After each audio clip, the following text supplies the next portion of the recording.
Mm.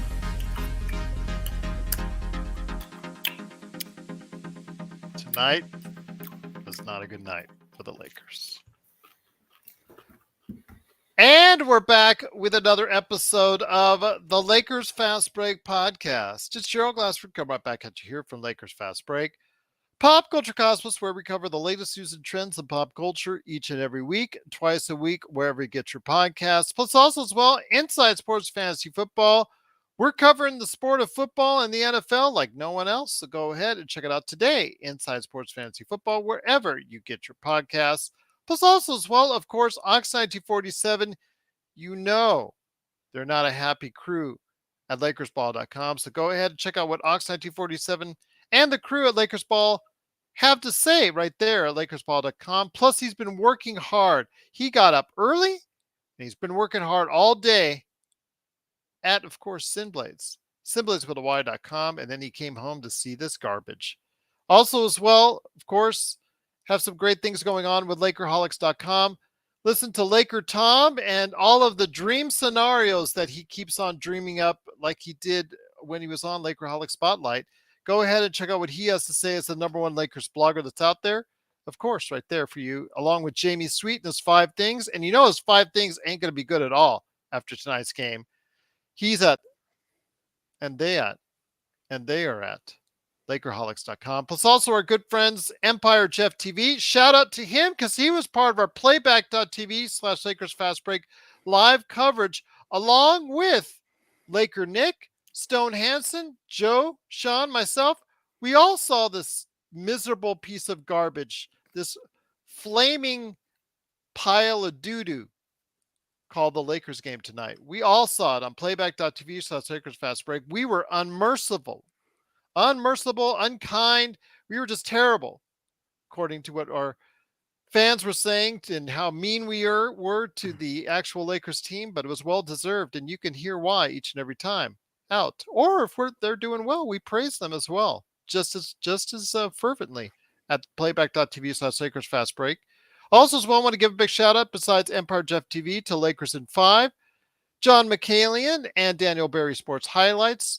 Go ahead and give them a big shout out indeed. And speaking of shout outs, please go ahead and like if you're watching on Facebook and follow us, or subscribe. Subscribe today on YouTube to get the latest notifications of when we go live on the air with the latest Lakers Fast Break podcast. And also, last but certainly not least, magicmind.com. Magic Man down below has been trying out Magic Mind. He gives it a big thumbs up. If you want a supplement that might help you achieve better focus and a whole bunch of other good stuff, go ahead and check it out, what it does today at magicmind.com. And if you decide it's something for you and you want to go ahead and get it, 15 or 30 bottle order, you just use the code Lakers20 at checkout to get 20% off your order. Lakers20 is the code. That's magicmind.com. And after today's game, I think I might be making an order myself because I need some better focus and attention after watching this terrible game that put us all to sleep. As the Lakers head in for the second game of their road trip into Philadelphia, they must have eaten too many cheesesteaks because the Cheese Whiz was all over them as they absolutely, after a 5 minutes into the game, they just basically stunk it up from there. I think overall 47% from behind the arc 47.8% for the Sixers from behind the arc, 22 threes, 47 to 93, 50% overall, 85% from the free throw line. They absolutely dominated the Lakers on every end. Offensive rebounds, they got 15 to the Lakers 6. Defensive rebounds overall, 33 to 26. It was absolutely a miserable performance by the Lakers. There is no good anywhere we can find it. LeBron, 8 of 12, 18 points only. Anthony Davis, who got called out by Paul Reed before the game, started out quick and fizzled soon after, 17 points, 11 rebounds. He didn't flop, but he didn't do much else after the first quarter. And the Lakers, unfortunately, get trounced 138 to 94 in a flaming dumpster fire of a game. There's nothing else to be said about it. Tyrese Maxey exploited the Lakers defense. Max Christie and also as well Torian Prince were absolutely awful and had no answer for guarding Tyrese Maxey today, as Tyrese Maxey just cruised to 31 points, 8 assists. Joel Embiid, 30 and 11.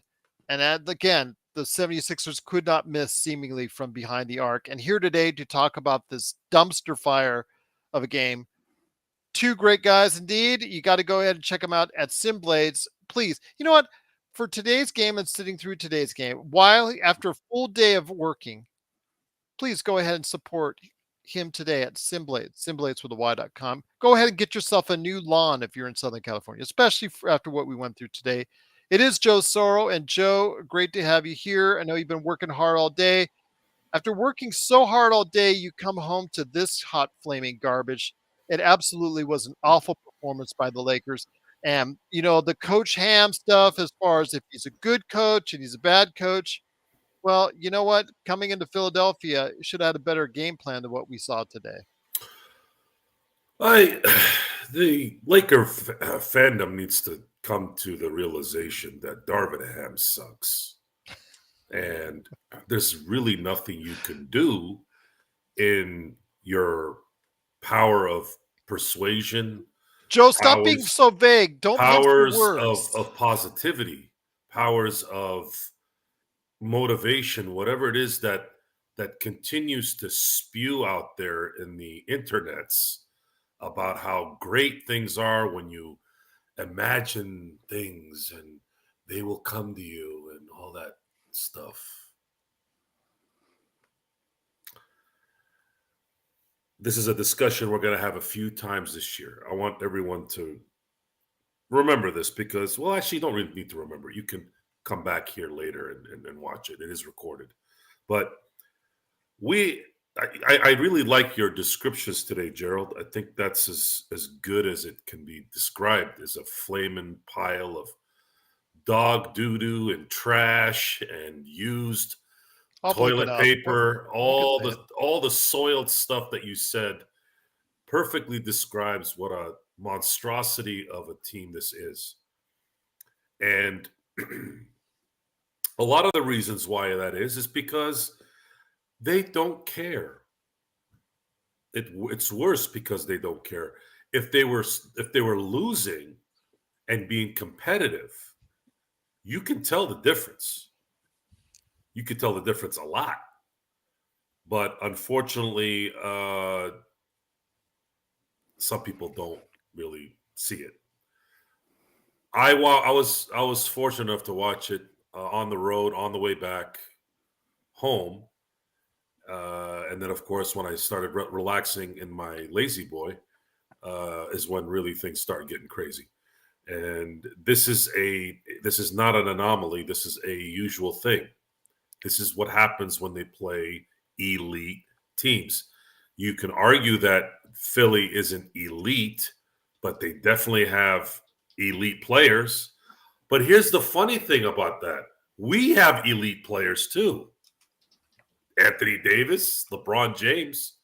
Why do we look like trash versus the guys that look like they're ready to win a championship? The answer to that is they don't give a crap. Maybe LeBron does a little bit. AD doesn't care. Austin might care a little bit. Yeah.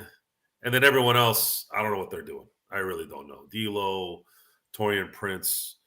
I don't know what Darvin Ham. See, we don't see anything with the cameras anymore with the coaches. The only thing we see with the coaches is some lollipop with a microphone asking them after every, second quarter, third quarter, whatever, Coach, how can you play better? Something that's so utterly useless to human existence, instead of actually seeing stuff that actually matters. That way we can go, wow, oh, I'm seeing now what's the problem. They have Darvin Ham sitting down, drawing little happy faces on a board. That's why they can't get any plays out of timeouts to score. Is that what it is? I don't know.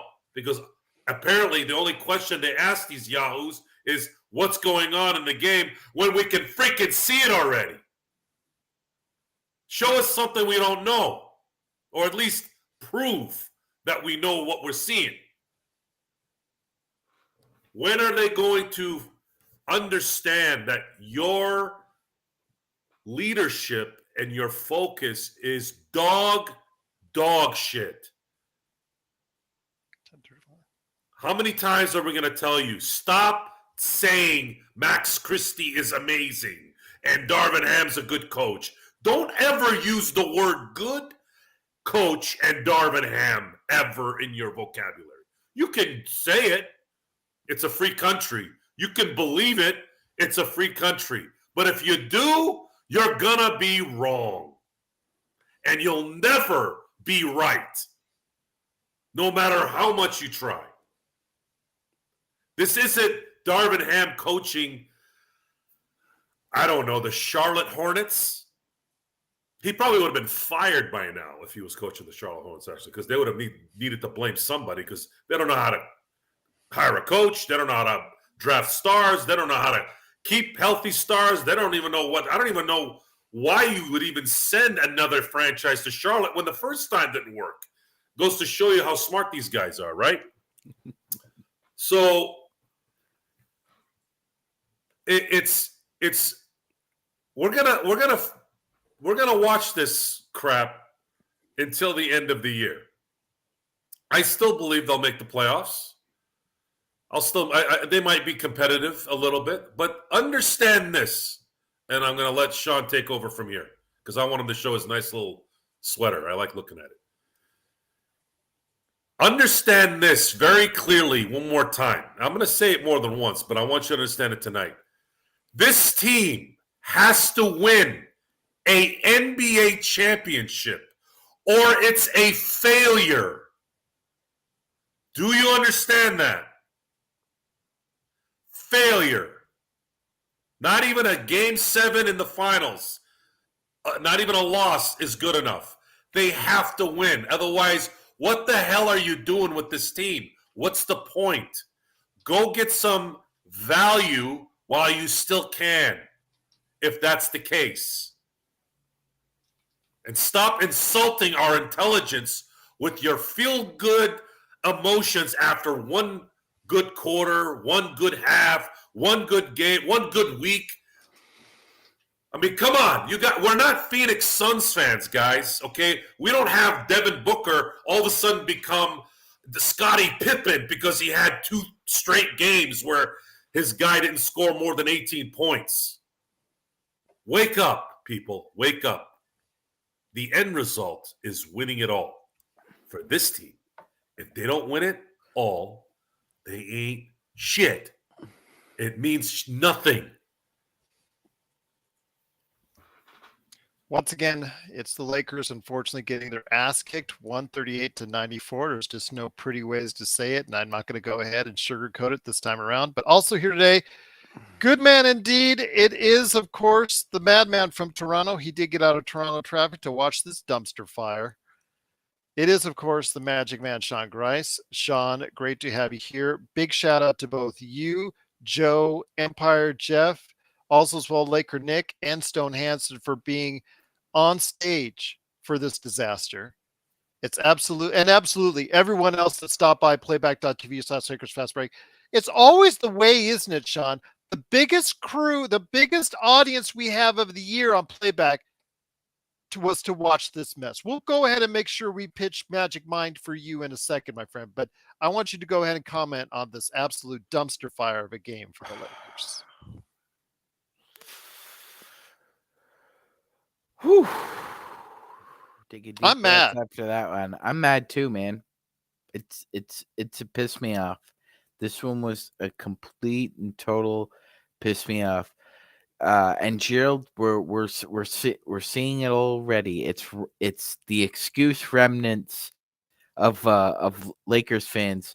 I'm seeing just trickles of, well, if you had told me that Patrick Beverley and Marcus Morris were shooting 8 of 13 from 3, I would have taken it. Oh, get off. Pat Beverley was stinking up the joint. He stunk worse than Carter Hart did for the Flyers a couple nights ago. until he started playing the Lakers, and then all of a sudden it's like somehow it's like Lords playing us, Gerald, for a bad shooter. It's almost as if you just gotta say a wing and a prayer, and you'll be 4 of 6 by the end of the third quarter. Let, Bad, you know what? Well, you know extremely what makes bad. me mad, Sean? I apologize for interrupting. You know what makes me mad is the fact that we always get called out on this stuff. We always get emails and messages saying, "You guys don't know what you're talking about."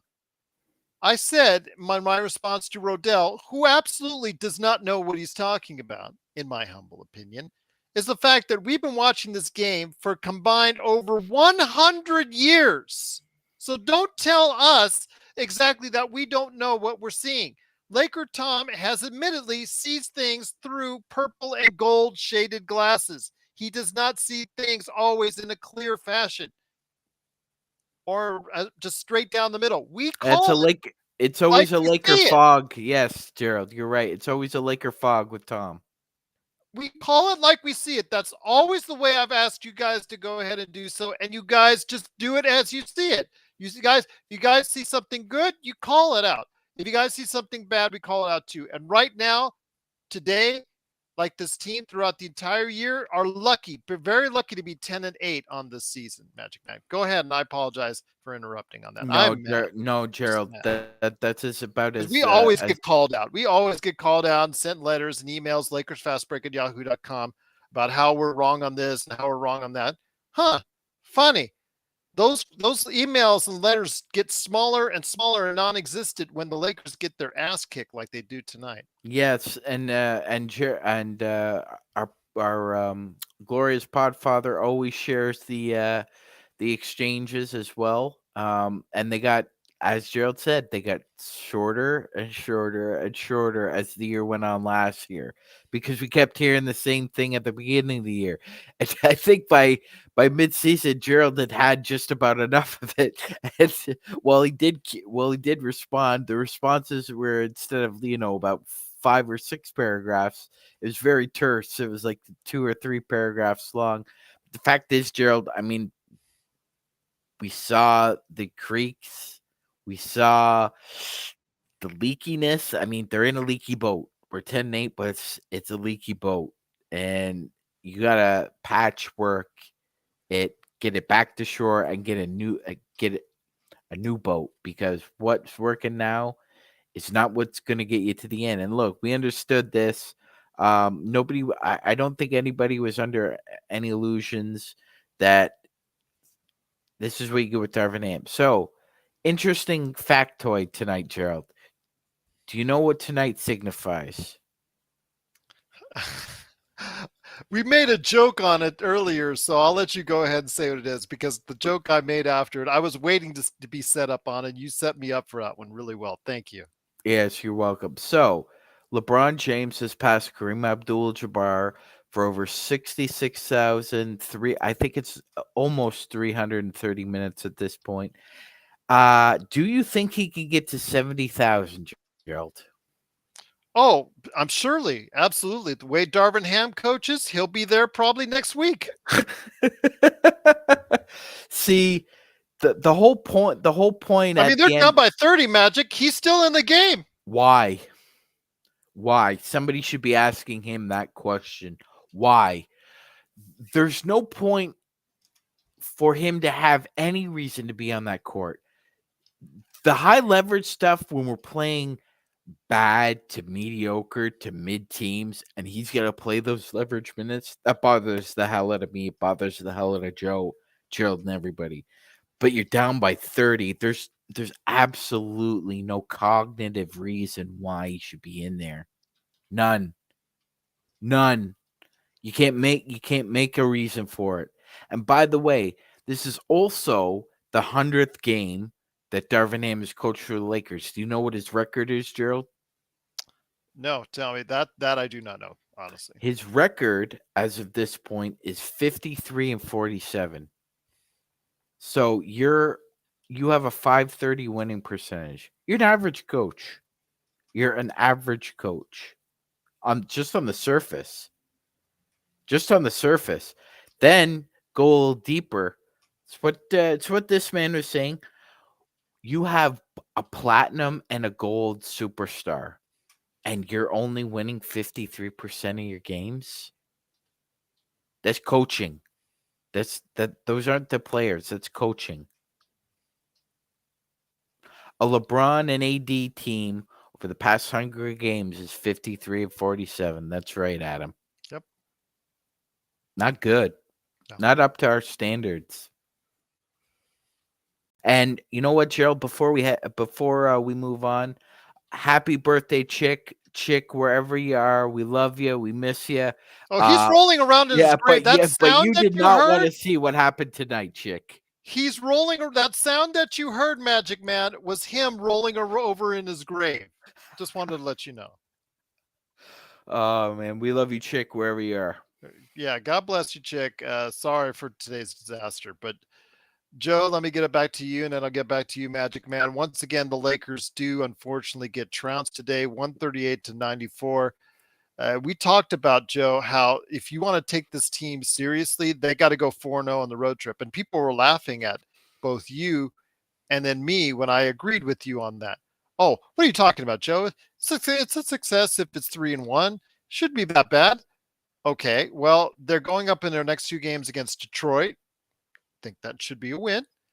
And then a game against a very tough Oklahoma City team, which you have seen the Lakers have very bad performances against. Remember when they were up by 25 that one game and blew? So tell me, Joe, does our thoughts change on exactly where the Lakers stand on this road trip? I thought 2-2 was realistic.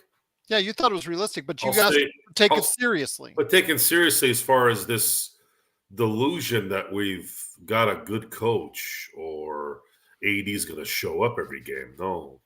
I'm done with AD and his showing up every game. It seems like every time he shows up against anybody that's significant, he gets shown down.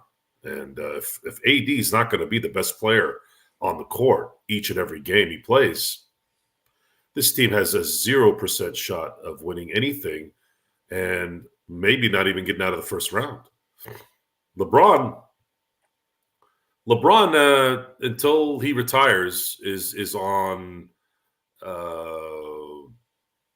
overdrive.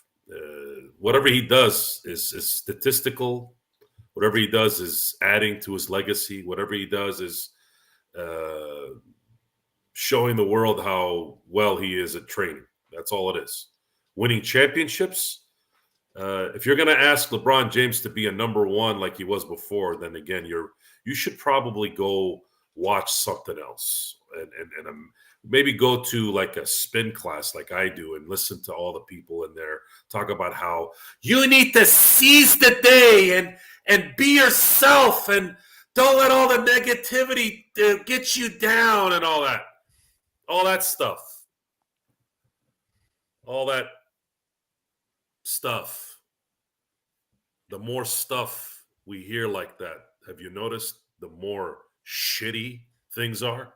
You know why that is, guys? Because it's fake. It's fake. You know what fake is? Fake is something not real that's not happening. Okay? Fabrication. Stuff that's not real. Like most of the movie stars that you see and athletes behind the scenes. They're all fake in front of the camera. And that's what we've created. We've created this fakeness that now we have to believe the fakeness. Otherwise, we're negative or we're narcissists or we're too loud or what the hell's this and what's that? No. It's not. We're not in the. Oh, I stopped myself right there, Gerald. It was just. That's okay. You can curse. It's okay. I've already got to take care of Joe 3 times anyways. This isn't the Louvre. Watching an NBA game isn't being in the Louvre or being in the Sphere and observing art in a subjective kind of way. No, Gerald has asked us, watch the games with us, analyze it, and then if you got half a brain and you sound pretty good, I'll put you on. And as we've kept doing this, Gerald has kept up with the fact that I don't want you guys to sugarcoat anything. That's not what I'm about, and that's not what this forum is about. So it isn't subjective that its coaching is bad. It's objectively bad. The rotations, Gerald's right. Every fan base complains about the rotations. True enough. But his are inexplicably, disjointed, Gerald. Two guys get left out of a rotation where one guy inexplicably gets 25 to 30 minutes when he shouldn't. I mean, for God's sakes, you're going to put Torian Prince on Tyrese Maxey. You think we talked about this on the weekend, Gerald. Max Christie, while he was probably going to get cooked anyway, did a decent job of pressing Donovan Mitchell. And instead of trying just to go with that again, you decide, no, I'm gonna stick a bad defender who reaches on Tyrese Maxey. Bad decisions. Hey, I think it was Kurt Affair brought up Frank Reich. Some guys are meant to be coordinators. Some guys are meant to be number two. And there's nothing wrong with that. There's nothing wrong with if you think you're steak, prove it. Prove it, right? Darvin Ham thinks he's steak. Some Laker fans like Rodell, I'm sure the front office think he's steak. Everybody else, me, Gerald, Joe, he's a side. He's coleslaw. He's a baked potato. He's not steak. He's actually not steak. He's actually what he is. He's ham. He's a ham dinner at Applebee's. That's what he is. He's not ever going to be, and that's okay, right? But it's not good enough for where not we for the are. Lakers and not for this particular team. And I don't even think he's actually that good in any team. I don't think he should be a head coach. No, he should not be a head coach in the NBA. He's not a head coach. I'm going to start talking about the game because I know it's easy to just rant. But let me ask you guys this before we get into that. Before the game, actually was mentioned in the shoot around for the 76ers. Paul Reed, backup center for the 76ers, called out AD and called him a flopper. We were saying, could that provide motivation for him? And he started out very fast and then quickly faded, showing me that he just, I don't know, it just does not show me very much when it concerns AD, Joe, or Magic. Well, I think when a backup center is talking out of his ass, that's sometimes worse than talking smack. What does he know about anything? First of all, AD is a lot of things, but he's not a flopper. He just falls. So at that point, you can call Dwayne Wade a flopper too. There's a difference between Vlade Divac and AD.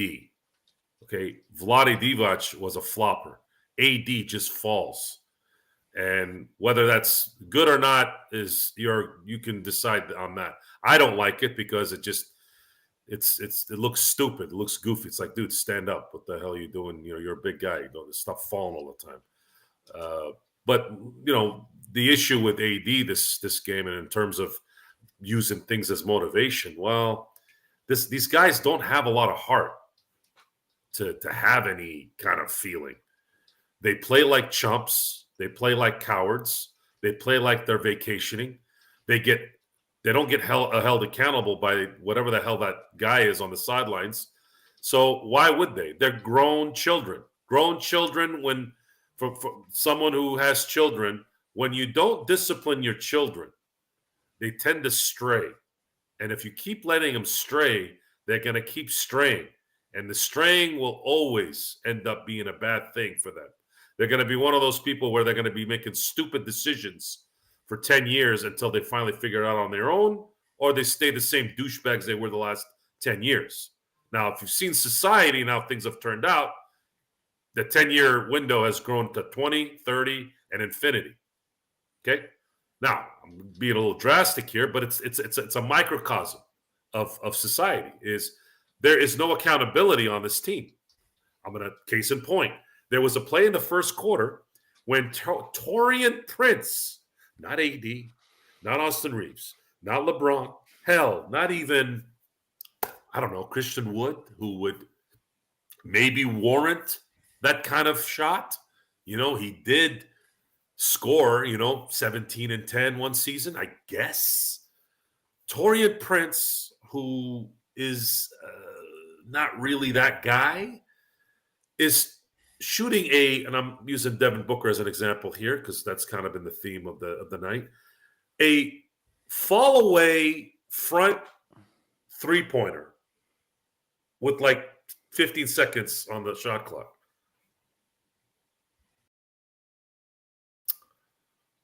Why is Torian Prince why is he just randomly shooting that? Who the hell is he to shoot that? Who told him to shoot that? Oh, no one told him? Oh, what did they do after he shot it? Nothing? Okay. So now what? How many? That's one example. Do I need to go into 3 and 4 examples? You guys saw the game. No. It's pretty simple. It's pretty simple. The show at this point, guys, there's a couple things that are going to happen.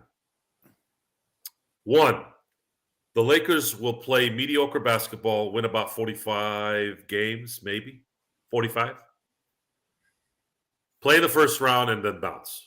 That'll be it. They won't make it out of the first round because it's very likely they're not going to have home court at that point. Number 2, it could switch. But I have one question. What would make that switch happen? At this time, I don't know. Pretty vague, though, right? It could happen. Yeah, it could. Right? It's a possibility. You guys want to believe that? I guess that's all we got left, right? Let's believe that the Lakers might make a switch. Wait, I know when Jared Vanderbilt comes back. Oh, and Gabe Vincent. Rui Hashimura. Rui will make it work because he'll be doing what again? Playing for about 5 minutes and then be taken out? That's after he hits a couple threes, right? Because that seems to be another coaching method for the year. The hot guy you also always put absolutely, because you got to make sure the analytics. It's the second quarter with 8:33 left in the game. I gotta take him out. I gotta put Christian Wood in because apparently under the analytics here, Christian Wood plays better against this guy over here. Oh, good. All right, Rui, come here.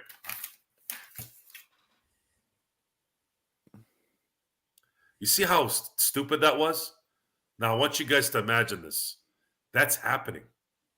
That's happening on a professional basketball team. I felt like talking to somebody who emails us a lot, and I felt like posting that Moneyball meme. If he's a good hitter, why doesn't he hit good? If he's a good shooter, why doesn't he shoot good? I loved Moneyball, the movie. Loved it. That's a perfect line, though. I thought he's gonna hit 300 against great line. Pitching. He's gonna hit 300 against good big league pitching. Great line, great logic, all that stuff. But in the end, how many championships has Billy Beane won? 0. Guys, Laker fans. Las Vegas is getting the A's. I'm gonna go back to I'm gonna go back to this again, folks. This is the LA Lakers. You have LeBron James and Anthony Davis on this team. You have to win a championship, or at least show that you're attempting to win a championship. And I don't want to hear about last year, please. Yeah, and okay. Gerald, we're getting sick of some of these emails just talking about coddling, massaging some of these young players and some of the egos, and then some of the role. It's done. We're at game 18, Gerald. We're going to be at the end of this week. We're going to be at the quarter pole. But Max Christie's played only 12 regular season games so far, Magic Man. Oh, yeah, 12 games. Enough. Yeah. Or 13 now. We don't have time, folks. He totally proved himself tonight, getting roasted time and time again by Tyrese Maxey. We don't have time to. We don't have time to coddle and to motivate. We need professional men. He's right. Professional mother effing men Who to don't need start to be taking coddled. Yeah. to start taking accountability for winning.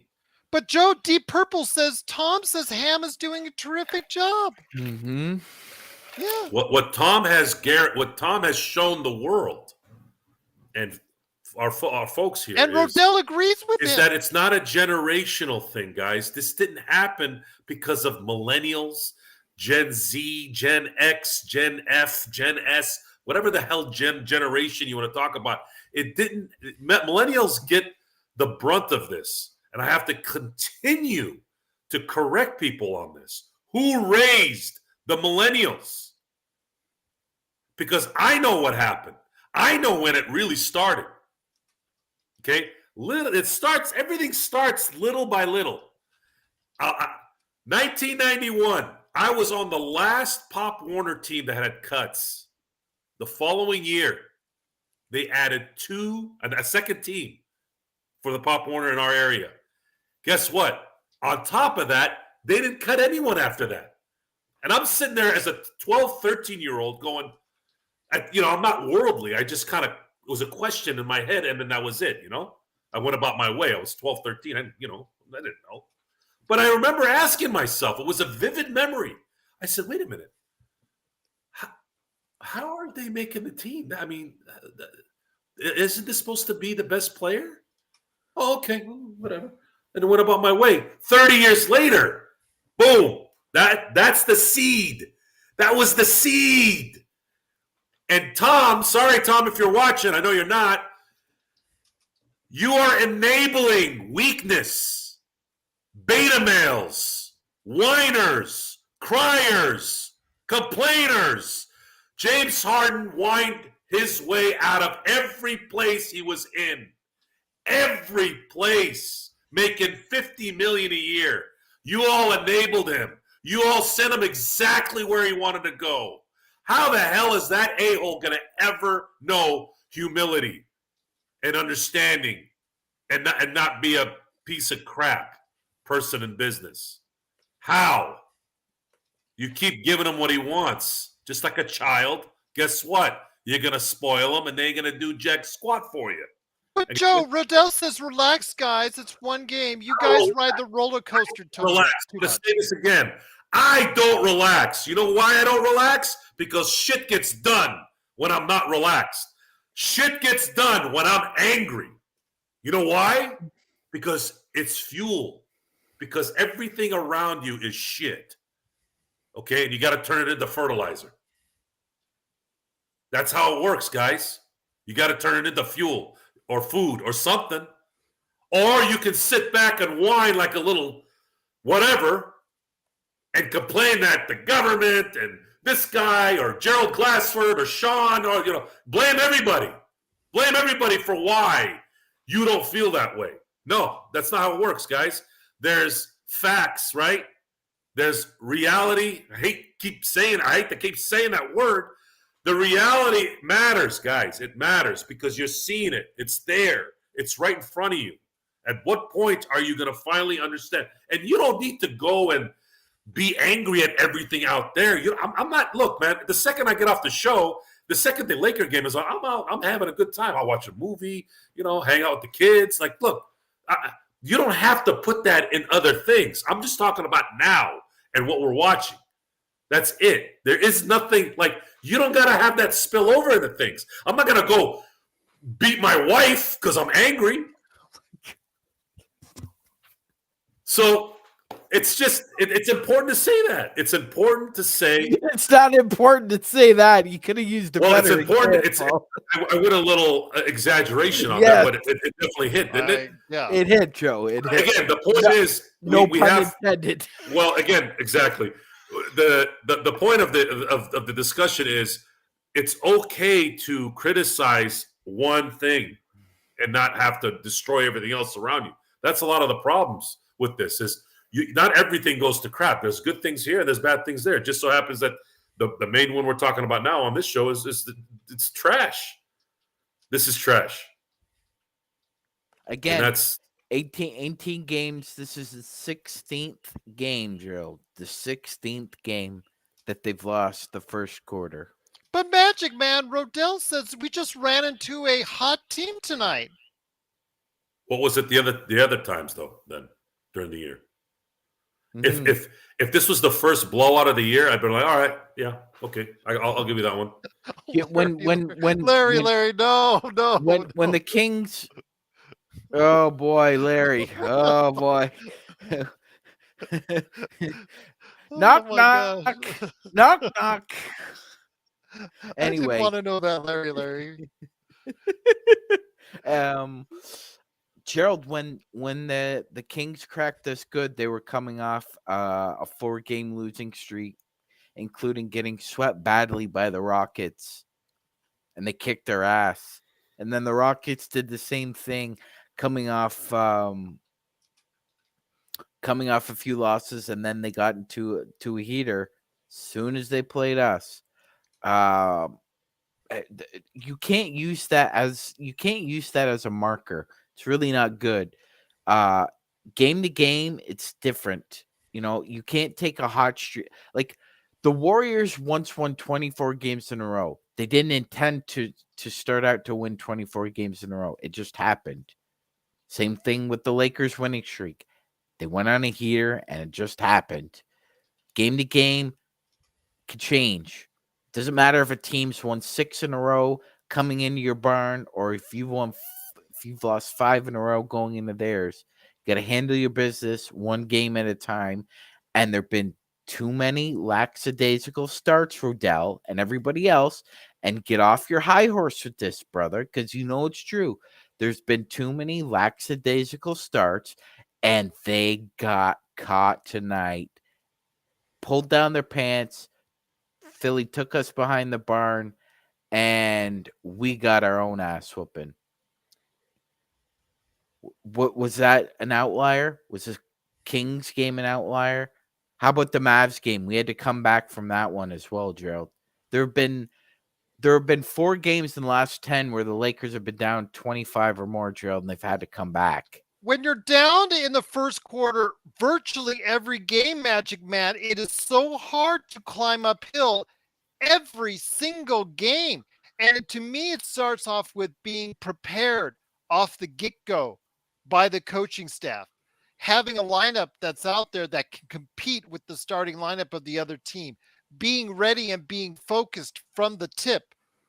Not waiting until we're the best fourth quarter team that's out there. We're the best scoring fourth quarter team that's out there because we're always behind in the game. Yes, that's why we're the comeback kids of the NBA at this point. A lot of times, fake comeback kids. That might be our new pseudo nickname until that changes. But regardless, I'm trying to put a happy grin on this, Gerald. But for God's sakes, we're all pissed off at this. Yeah, I don't think you're going to make a happy spinner. With all due respect, my friend, on this game, because this was an absolute dumpster fire. I do want to go ahead and make sure before I hit it over to Joe, I want to give our sponsor, Magic Mind, props, for sticking through us this entire week. I want to go ahead and make sure you've been using it. It's been helping you out.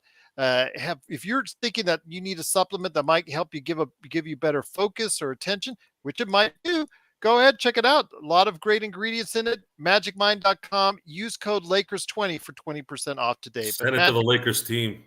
They need like a case each, especially the coaching staff after today. Just absolutely a dumpster fire indeed. I can't agree with you more. They can get 20% off if they use Lakers 20. There you go. Absolutely. But Joe, very disappointing game. Very disappointing game overall. Just the effort out there from the get-go was terrible. And people consistently just go off on us saying we're wrong on this, we're wrong on that, we're wrong on this. But it always ends up being to where we call it out and we see it like weeks and months and sometimes days beforehand. Why is that always the case, Joe? That it always seems to come and meander around to the way we see it? Because it's the truth. Truth hurts sometimes, doesn't it? It hurts all the time. But you got to get over it. Lakers suck, and it's not because they don't have talent. They just suck. They suck at team ball. They suck at focus. They suck at running an offense. They suck at transition defense. They've won 10 games off of talent. That's it. If they didn't have, if you just remove LeBron James, this team's probably 6-12. But then again, we say we give LeBron too much credit here on the show. That's what Rodell says. We give him way too much credit. I get called out because he was playing like an MVP and he's playing like one of the 10 best players in the league. I get called out. Yeah, exactly, Gerald. He has to play at that level for the Lakers to be where they're at. Look, I'm sorry he doesn't play defense all right. He's 38. What are you asking for when you're 38? Do you go out and play both sides of the ball at 38? No, no. Visual aids help a lot. So let's look at the stats, shall we? So I don't see the Lakers anywhere here. No. So the best first quarter teams in the NBA: Sacramento winning record, Boston winning record, Phoenix winning record, Oklahoma City, Dallas. And let's look at the worst teams in the first quarter, shall we, Gerald? Let's just go down here. Chicago is bad. The Clippers are average. The Knicks are average. Charlotte is a bad team. Portland is a bad team. And there are the Lakers and the Memphis Grizzlies. How you start is very important in a professional setting. Not as important as how you finish, Gerald. I didn't say he was going to be MVP, Rodell. Get your ears unplugged. I said he was playing like he's one of the 10 best players in the league offensively. Get your ears unstuck. And by the way, NBA.com agrees with Gerald because LeBron's in their top 10 as far as MVP rankings are concerned. So, yeah, he was 8 of 12. Didn't matter. 8 of 12 shooting didn't matter. There's a great line. There's a great line. But in Remember the Titans, Gerald, where Wood Harris is Julian is talking to Gary, and he tells him, "You know what, man? I'm about getting mine, getting to good HBCU, and getting the hell out of Crackerville." And Gary turns to him and he said, "See, man, that's the worst attitude I ever heard." And he turns back to him. Tonight. No rebounds for LeBron. He turns to him and he says, "Yeah, attitude reflects leadership." 30 plus, man, I'm sorry. My apologies. I didn't mean to interrupt. When you get beat by 30 plus, tell me where the good performances are. Because your attitude reflects leadership. Oh, he won't blame LeBron for this one. Oh, it's just the other ones. See, LeBron. See, if Darvin Ham was as no nonsense as we have been led to believe, Gerald, he would have more than, I believe he's only been ejected once, if I'm not mistaken. He would be ejected a handful of times, at least, given the level of effort or lack thereof at times with this team. And again, the Mavs, the Kings, the Rockets, Sixers.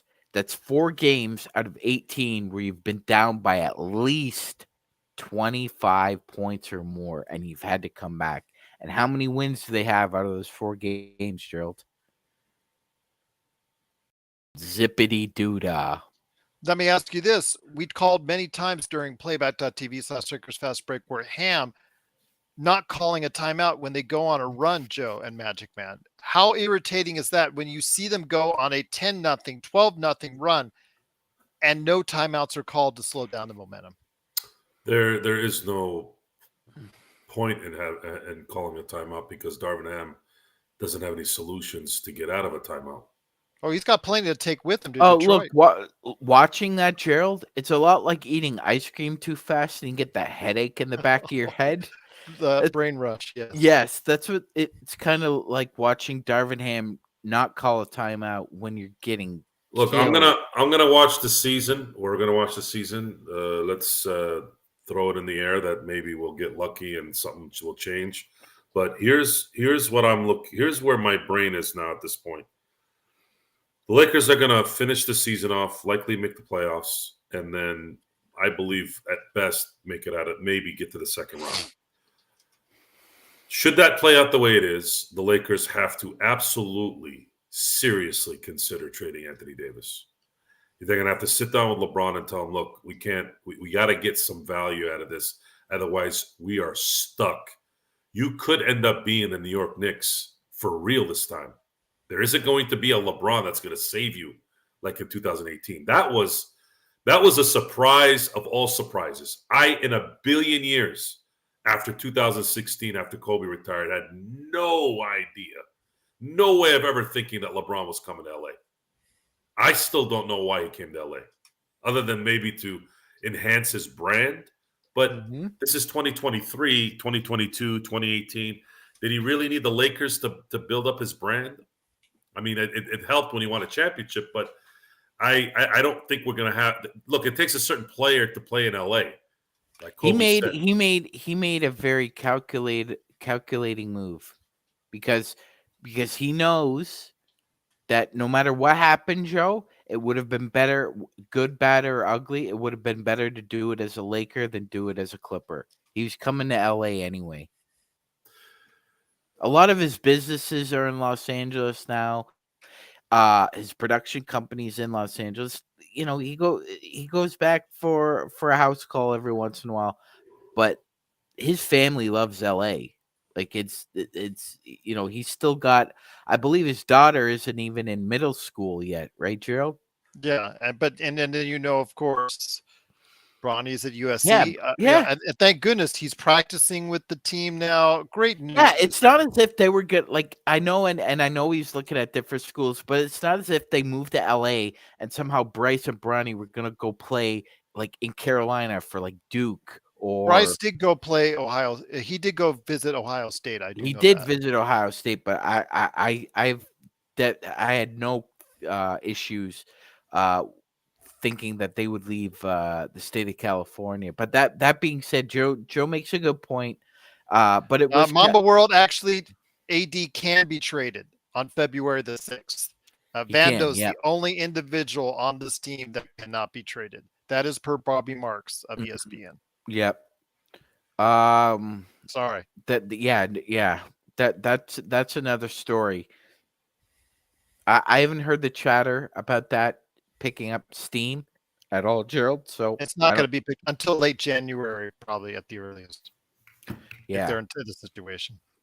Yeah, you'd really at this point in time, though. In order, like I realize what Stone and Joe and others are trying to say about the exploration of basically starting over. Everything but the studs comes out. I get it. But you'd have to entice Jeannie Buss, if you're Rob Pelinka, to make the trade, Gerald, to trade AD rather than get, like what Joe's saying, capital back. You'd have to swing it so she would understand why it has to be done. And Gerald, we all know, man, like this is LA, and they're as nepotistic as an organization as we've seen in some time, and they love. I'm not going to use that Nine Inch Nails song, but their star, they're star blankers. They're not going to trade AD, Joe. They're not going to trade AD, Stone. They're not going to trade him. It's not going to happen. They have to trade him this summer. If it stays like this, Magic Man, where they're just barely above 500. Oh, during the season, the off season, that's definitely. Yeah, I'm not talking about. They're not trading him. Not during the season. They're not trading. No, I'm not saying they're going to trade him during the season. No, that has to happen this off. Yeah, I know. But he is eligible to be traded as of February the 6th, just to let everyone know. But the Lakers do lose, get their butts kicked 138-94. It is the Lakers fast break. It is Gerald Glassford along with the Magic Man, Sean Grice. and of course Joe Sorrow. Truly appreciate them joining us. Make sure you check us out on playback.tv/Greg. Join us for the in-game. It was very entertaining to listen to us during the game. That's for sure. More entertaining than the game. But you had Joe, you had Sean, you had Stone Hansen, you had Empire Jeff, and you had Laker Nick. Big shout out to all of them for stopping by, and our biggest audience of the year. Cannot thank you enough for stopping by on Playback. Hopefully you will return, which I'm not sure if you will, especially after what you saw tonight, but try to return to us on Playback on Wednesday. I'm keeping my fingers crossed. I'm going to try and see if I can get L Rob to join us as well. But guys, it's been a great time. At least trying to vent to you out there, and hopefully you vent to us. And Rodell making excuses, that's always entertaining for us to go ahead and go back and forth on. It's always nice to see. We do appreciate him stopping by and watching us, and all the other people who were trying to clown on us when the Lakers are not doing well, which seemingly happens. They all come out of the woodwork, Sean. They always do. They always come out of the woodwork. They did on Playback, and they did here tonight. Always come out of the woodwork when we're bad, but when we win those titles, funny how they just never seem to be around when you need them. Yes, Gerald. Like Henry David Thoreau, and they spend a lot of time in the woods contemplating the next time they could come out and try and roast a Lakers fan. Free smoke, though, how does DeRozan really help your team? He is shooting well from behind the arc, but he doesn't shoot many threes, Magic Man, correct? No, he doesn't. First time ever he's been shooting well from three. Yes. Well, he was shooting pretty well during the first 15 game stretch when they were all together, Gerald. But yeah. Oh, okay, but he only shoots twice a game, so that really doesn't help it. And he was only shooting, I think, less than 2.5 a couple of years ago. So yeah, he's not gonna really help us, Gerald. He's DeMar is the mid-range machine. That's not gonna help us. Like we're getting killed already defensively from the top of the key to the nail. DeMar isn't gonna help us defensively. I love the guy. He gives great effort, but at times it's not there for him. Adam is ready to get rid of Torian Prince like yesterday. He's only $4.5 million, so if you're gonna match salaries, you're gonna have to find a needle in the haystack on that one. As far as and Gerald, and in that situation, it's also a combination of, Alex Caruso is a great team defender, and he's a very good individual defender, but he can't lift the whole defense up by himself, even though he made an All-NBA team. He can't do that. I'll tell you what, though, great having every one of you out there. We had I think a lot of people just come when we vet. We seemingly have bigger audiences, Joe and Sean, when we lose like this than when we don't. People therapy. I think we do provide therapy for a lot of people out there. But Joe, any last thoughts, my friend, before we head on out?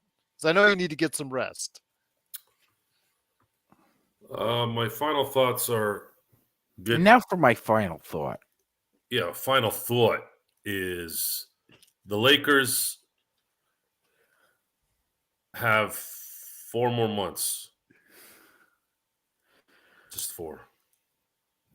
And then my advice to them would be to, if they're not hoisting the Larry O'Brien trophy, they need to start hoisting their assets away for younger assets and more assets to draft young guys, because this is about to run out. Yes, I'm saying this in November. Sky, if he ever wants to, I'll ask the organization. It'll never happen, guys. It'll never happen. If Joe comes to me and says, Gerald, give it a try, I'll go ahead and do so.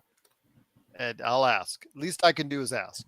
You're telling me they're going to allow me in that area to ask a legitimate question? That's up to you, man. If you tell me the day or game you're going to go, or you thinking about going, and I'll make a request in advance. Are you serious? Yeah, it doesn't hurt to ask. I've asked for people for press passes for my crew at Pop Culture Cosmos. I've asked for myself for press passes for stuff all over. Are they going to let me ask a question? I have the information for the Lakers. I've never used it because I never figured they were going to give me a chance in hell. So Why not? Doesn't hurt to Are ask. they going to let me ask a question? Well, if you're there, they should. Okay, let's do it. Just say you're Joe Sorrow from the Lakers Fast Break, and before they get all pissed off at you and kick you out, at least we'll know. No, Lakers Fast. Make sure you live stream it as you're getting kicked out of Crypto.com Arena. That's all I ask. That's all I Yeah. ask. Joe, We need to go viral. If that organization let that greasy journalist Vic the Brick ask questions, they'll let Is he Joe still Sorrow around? ask a question. I have I no think he is. idea. Yeah, but I think Vic he the is Brick here. was a He's here in homer. Vegas. He's He here was. in Vegas. He was He's here in Vegas. he was in He does LA local covering radio, the I think, here in Lakers with a Vegas. New York with a Brooklyn accent. I think he does. I think he still does local radio here in Vegas. I don't listen to local radio anymore, but yeah, I think he's still here in Vegas. He was always based in. He was based in Las Vegas for a long period of time, and I think he is still here in Vegas doing local radio. If I'm So he was based in Vegas, but yeah. covered When he was doing the Fox shows, when he was Oh, working really? for Fox Sports, I do know he was here, based in Vegas. So yeah. The question I would ask is actually a good one. I would say, Coach, your team seems Oh, he was called LA Sports Royalty by Gary A. your team seems out of focus. It's been 18 games. Why do they look a step behind almost every game? I think they'd probably not kick me out for a question like that. No, Maybe. just give you some sort of generic answer, and then that's it. Well, That'll satisfy you. What would he say? That's an interesting question. He would just give you some sort of generic. It's just generic how response. Yeah. generic. Yeah. Coach, your team looks a step behind. Are they mentally fatigued, or are they not focused game in and game out? That would probably turn some heads. Yeah. What do you think the people around me are going to say? They're going to turn their heads and look at you like, man, who the hell is this idiot? Thank you for having the balls to ask. Really? All right. Part of them would, because you remember, you got to stay in that little clique. Remember, that's all about that little clique of Lakers reporters. They can't say or do, like you said, Ramona Shelburne. She was used as an example. Jeannie used her as an example. She was persona non grata, and now it's covering the Sixers. I need a little more clout, guys. We need a little bit more clout, kind of like Cisco and Ebert when Ramona Shelburne. Joe married a California girl. This girl's a California girl. Spent her whole life in California. Her whole I forget what high school she went to. Get us to 10,000. Rancho Cucamonga, whatever. Went to Stanford, Northern California. Covers her and Dave McMenamin together cover the Philadelphia 76ers from Los Angeles. We're not, my apologies, Magic Man. We're not saying Ramona Shelburne's good or bad or whatever. We're just telling you what happened. That's all we're saying. But yeah, get us to 10,000. She was in. And by the way, she was so in that when Magic got in his feelings over all that, Gerald, she was the first journalist he went to. That's how much he entrusted her. And get us to 10,000 subs so we can go ahead and make some true noise out there. I think we would need 1 million, actually. What Lakers Nation doesn't have 1 million. There's got to be a fear that's there for this to really take place in the way we want it to be. The effect, because if you're influencing 1 million people into thinking the correct way about what they're watching is another terrible decision by the front office in terms of their head coaching hires. And we need to stop having positive feelings about the wrong coach at the beginning. There needs to be noise before then. Why are they hiring Darvin Ham? Why is there a discussion for Darvin Ham? No one's doing that. No one is getting under anything once there's noise about it. It's already too late. You know what, Joe? Said 4387 should write your questions and you ask them. I like that question. Hey, Darvin, do you actually watch film and coach these guys, or it's only Okay, go to you're napalming. You're napalming at that point. You're basically going to ask that question, and then there's going to be oohs and ahs in the background, and then it's gone. There has to be enough pressure in that question to where you don't get Good kicked point. out. Good point. The question is very valid. Coach, your team looks a step slow every game. Is there a focus issue with this team? And then if by some miracle you can ask a follow-up question. See, I that's a great question, Joe, but I'd ask him, is focus a problem for you? You can't do that. He'll Sure you can.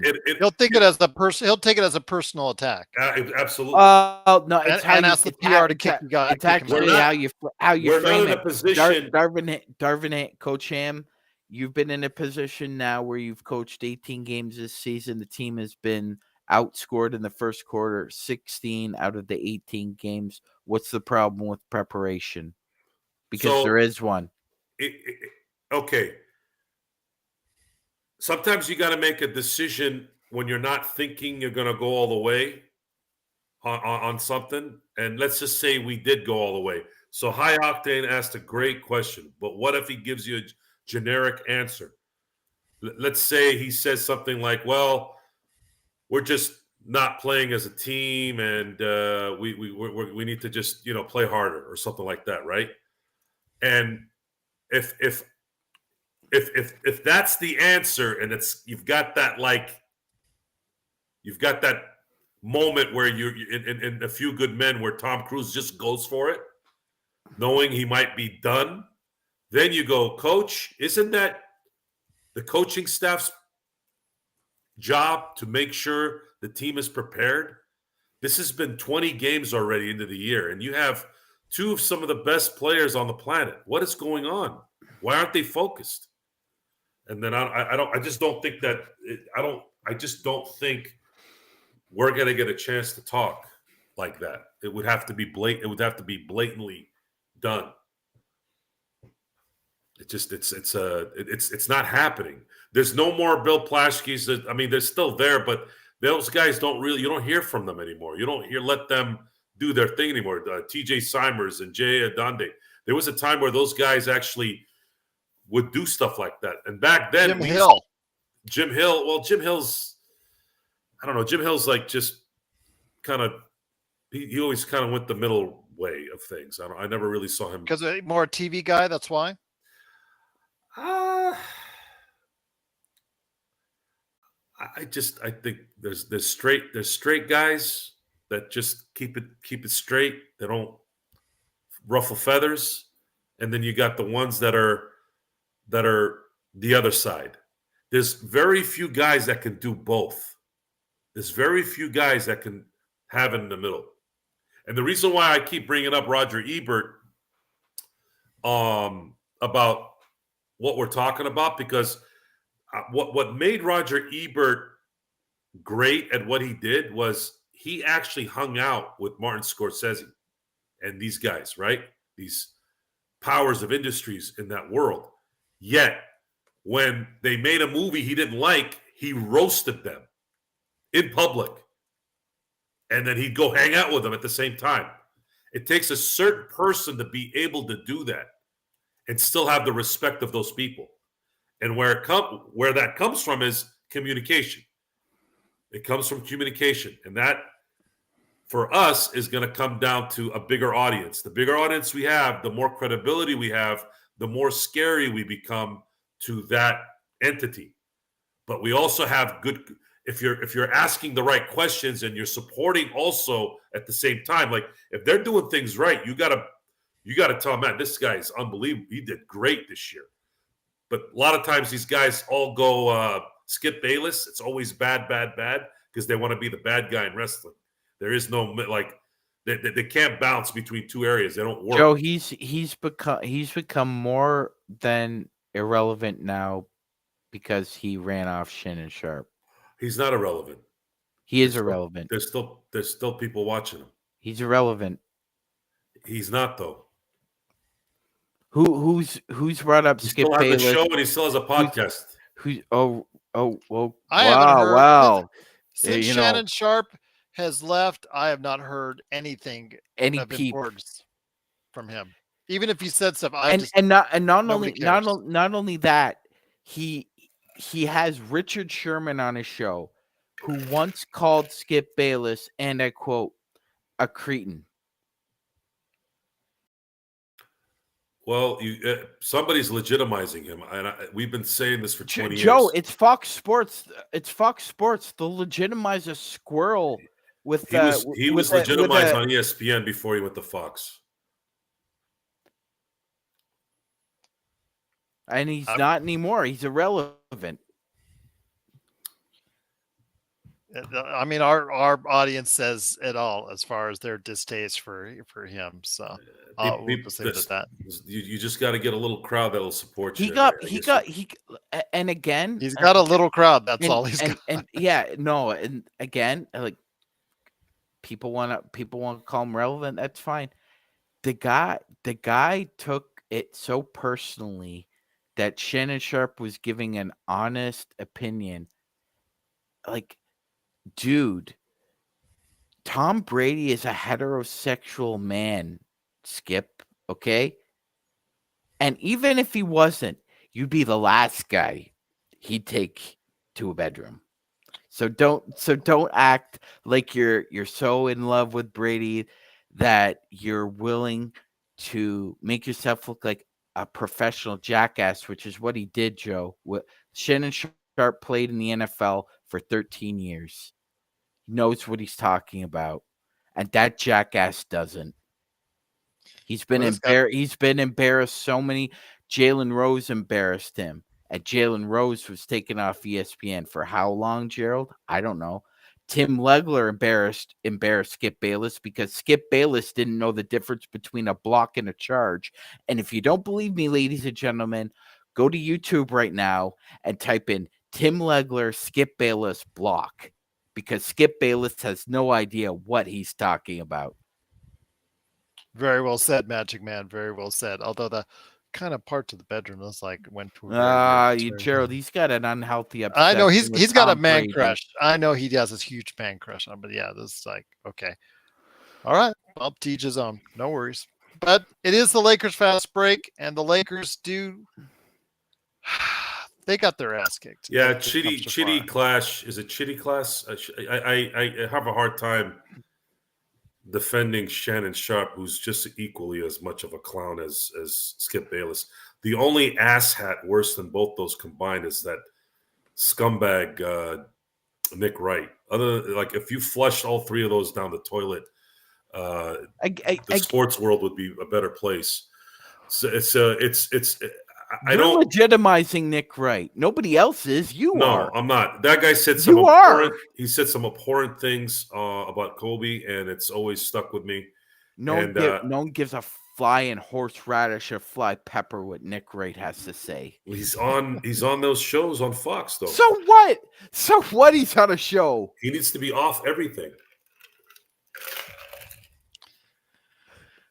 We need to be on more stuff, and the only way we can do that is with your help. So if you know someone out there that's as angry as we are as a Lakers fan, or just like some good entertainment, please subscribe today. Get us up there so Joe can go ahead with his 1 million subscribers on the Lakers fast break and walk up there and say those questions without having to worry about, is the PR guy gonna throw me out of the building? Oh, he can't do that because we got 1 million subscribers on YouTube. So that's how we're going to get it done. I believe if we continue to do what we're doing, at some point we're going to get there. I just don't know when. A lot of times these things are about timing. Things are about timing in a lot of ways, and that's what we want to be ready for, the right time. But then again, he won't be a Laker coach by then, so it won't matter. Once again, the Lakers do get their butt kicked 138-94. Joe and Sean, you guys did awesome tonight. The Lakers might have sucked, but you guys certainly didn't tonight. Yeah, and tears of joy, Ric Flair has become like a relic and a sad burnout Really Okay. sad. Do you really want to get a Woo energy drink from a guy that's in the 70s? Well, I mean, Gerald, it's kind of sad Woo! that a couple years ago he was on the Georgia Bulldogs sidelines. By the way, he's from that area, lives Well, I there. thought he was from Minnesota. He lives in that area now. Yeah, what? Folks, And North Carolina and all that. Yeah, Yes. he wanted so bad to shake Kirby Smart's hand, Gerald, and Kirby Smart blew him off. And now he's knobbing at Jim Harbaugh's, which is pathetic. It's truly pathetic. You're a legend, Rick, and you're acting like this. You're pathetic, man. Go ahead, Joe. Triple H said it a few times, and as respectful as he could. Ric Flair is a consummate liar. He'll tell you what you want to hear, do all that stuff. So will Hulk Hogan. Hulk Hogan, I don't know what the hell that guy's doing. It's like, dude, do you know that there's a camera and things are like recorded and you're saying the opposite? Like literally, it's you're. He goes, Steamboat and Savage were not trying to outshine me. And then literally 5 seconds later, Steamboat is saying, oh, we try to outshine the Giant under the Giant Hogan match. I'm like, dude, do you not like pay attention? Like he literally said, like everyone loves Steamboat. Flair even said his best matches were with Steamboat. The greatest match, arguably, sorry, Bret Hart, even though you know most of your matches were my favorites, but that match in WrestleMania 3 is arguably the greatest match in wrestling history, right? So it's like, come on, guys. Like, Ric Flair is, like Sean said, is burnt out. He's doing it for the money because he didn't pay his taxes. He didn't save up money. He was style and profile out the gate. Oh, and he's got another kid. He's got another mouth to feed, Joe. Yeah. So now, if anything, if any good advice I can give to, especially Cool Bro being here, Cool Bro, one of the saddest things in life besides wasted talent is burning out in the end. Sucks. Don't burn out when you don't have to. Flair was making $1 million a year in the 80s. In the 80s. He should be sitting on 40, 50 million by now. But he was too busy buying kamikazes, right? Now, hey, partying, spending it all. Don't get me wrong. Space Mountain. Guys, I like Space Mountain. I like kamikazes. But you got to take half that money. You got to put it somewhere. You don't need 18 kamikazes. Get 9. You don't need 4 cars. Get 2. You catch my drift? I'm not saying don't enjoy your life, but be smart. Everything in moderation. Go up. Well, I don't know about moderation, but I'd say get what you want, but also still, back yourself up. Be like Daniel Day-Lewis. Be like Gene Hackman if you're going to go off into the sunset. Don't be Ric Flair. Remember I told you guys about fake? Ric Flair lived his gimmick, but he ended up being a fake in the end because he had to. That was his only way to make money.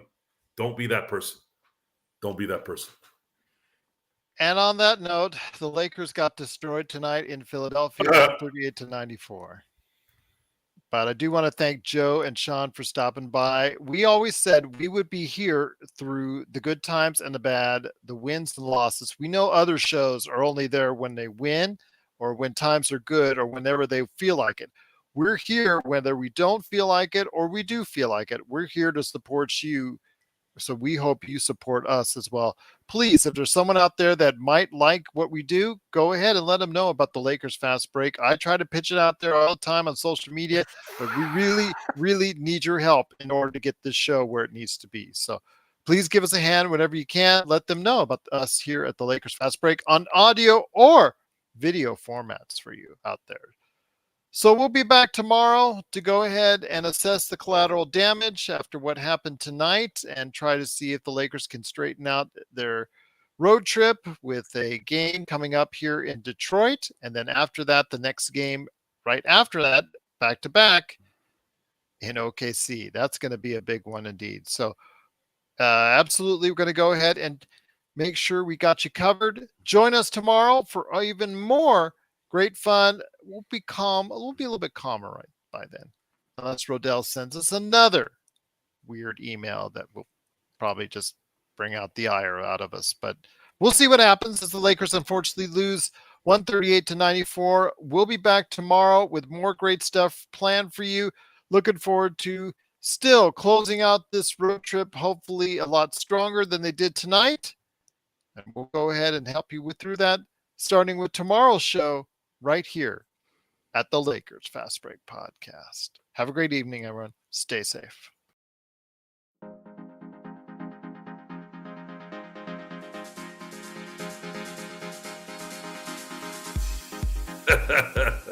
That picture's funny.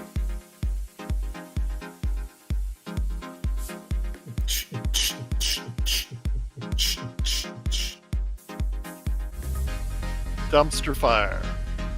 Worse than a dumpster fire. Have a good evening, everyone.